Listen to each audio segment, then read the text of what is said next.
What if the deadliest enemy isn't on the other side, but inside your own ranks? In Pokrovsk, the stronghold once thought unbreakable lost its defensive purpose almost overnight. Not from a massive enemy assault, but amid chaos, confusion, and retreat from within. Ukrainian units deserted their posts, left behind valuable equipment, and even abandoned wounded comrades, the kind of desperate moves that reveal much deeper cracks than any single defeat. Crowds of soldiers surrendered, or simply fled, without waiting for orders. Makeshift white flags fluttered where command and discipline had already vanished. More than a lost city, Pokrovsk became a symbol. A fortress falling, not from outside pressure, but internal collapse. The lesson here is chilling. If we misunderstand what truly destroys an army, if we focus only on firepower, not on logistics, morale, and trust, we risk repeating the same disaster again and again. So how did a city once called unbreakable unravel so completely from within? Let's retrace the steps and see what really happened behind the front lines. To understand Pokrovsk's collapse, we need to look past the headlines and examine the cracks that formed inside the city's defenses long before the final retreat. Once the linchpin of defense, Pokrovsk seemed unbreakable. So what changed? To understand this turning point, we have to look beyond the headlines. For weeks, Russian forces methodically tightened their encirclement. There were no sudden breakthroughs or sweeping offensives. Instead, they targeted logistical hubs, key resistance points, and carefully cut off every road in and out. Each day, the circle grew smaller and tighter, choking off supplies, reinforcements, and any hope of organized retreat. Inside Pokrovsk, the Ukrainian command clung to official narratives. They spoke of tactical withdrawals and regroupings, but evidence from the ground told a different story.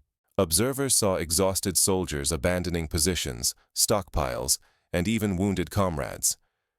Video footage showed troops moving in confusion, some waving makeshift white flags, desperate to escape the chaos. The collapse did not come from a single decisive blow. It came as discipline faltered, communication lines broke down, and morale quietly faded away.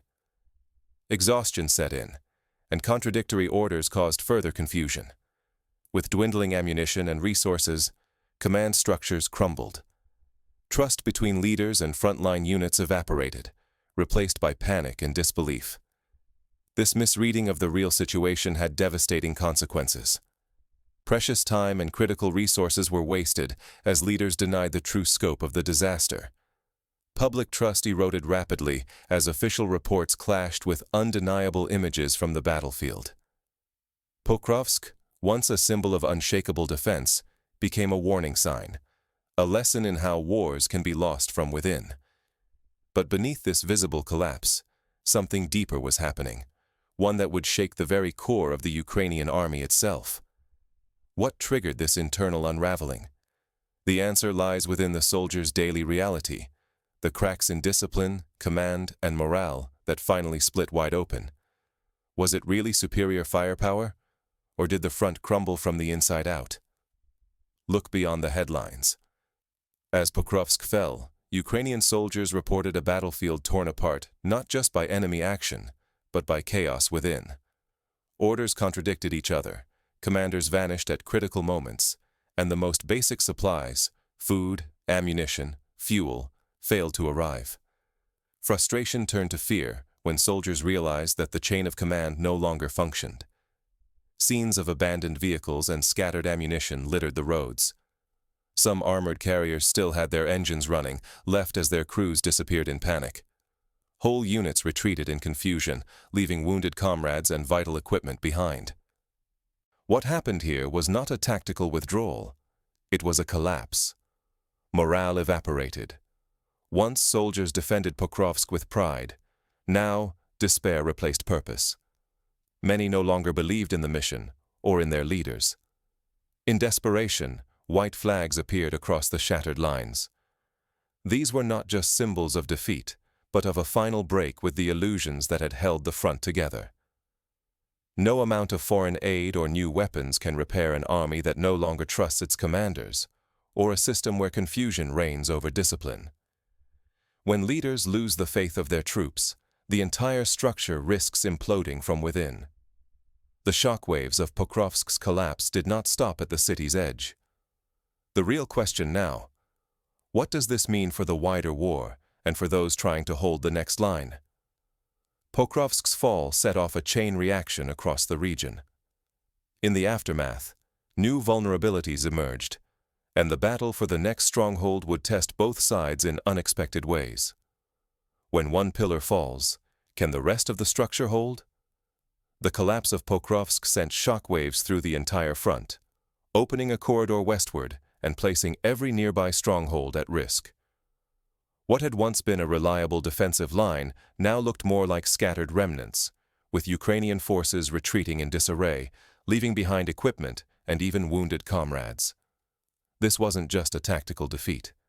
With Pokrovsk lost, the network of supply routes and communication links began unraveling, exposing other defensive positions to the same fate. The domino effect was unmistakable. As one point buckled, neighboring units faced the mounting pressure of encirclement and isolation. Western allies, watching closely, grew increasingly wary. In capitals from Washington to Brussels, questions surfaced. Was continued support pouring resources into a losing battle? The credibility of Ukraine's command and the wisdom of further investment were suddenly under scrutiny. Narratives shifted almost overnight. Where officials had once promised a determined defense, the emphasis now turned to preserving the lives of soldiers, a coded admission that holding ground was no longer possible. The language of maneuver and regrouping replaced talk of victory, signaling a hard pivot from optimism to survival. Inside Ukraine, the defeat sparked political turmoil. Protests erupted in Kiev and other major cities, fueled by anger at military leadership and accusations of deception. Trust between commanders, troops, and the public reached new lows as footage of surrender and retreat circulated widely, intensifying the sense of crisis. In moments like this, strategic credibility is on the line, not just for Ukraine, but for every partner and ally. One collapse can trigger chain reactions that reverberate through alliances, shifting the balance of power and shaking faith in long-term commitments. So what lessons emerge from the front line and the boardroom? To understand the roots of this unraveling, we need to look deeper. What internal fractures turned a fortress into a fault line? Can any side win if the core is hollow? Pokrovsk teaches us the answer. It fell not to overwhelming force, but to the quiet collapse of discipline, command, and spirit from within. The story is a warning for every army, every leader. Slogans and propaganda cannot replace real unity or clear communication. When discipline fractures, no amount of bravado can hold a line. What truly drove Pokrovsk's defeat was not one dramatic blow, but systematic, patient pressure. Russia's slow, methodical tactics, cutting supply lines, isolating units, and eroding morale, proved far more effective than flashy offensives ever could. In war, logistics, morale, and organizational strength matter just as much as firepower.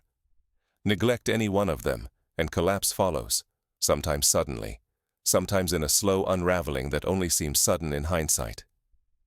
The images of white flags appearing in Pokrovsk are more than a symbol.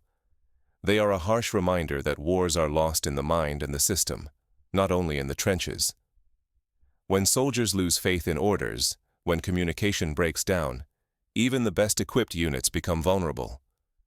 Ignoring these hard lessons risks repeating the same failures, whether in the next battle or in the policies shaped far from the front.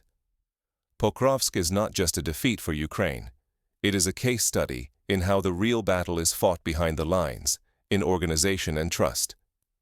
With the front lines transformed and old certainties shattered, the big question now is, what path remains for those still fighting and for those watching from afar? Let's look at what might come next. What will you see next time the headlines promise an unbreakable front? Will you look for the flags, the faces, or the fractures running quietly beneath the surface?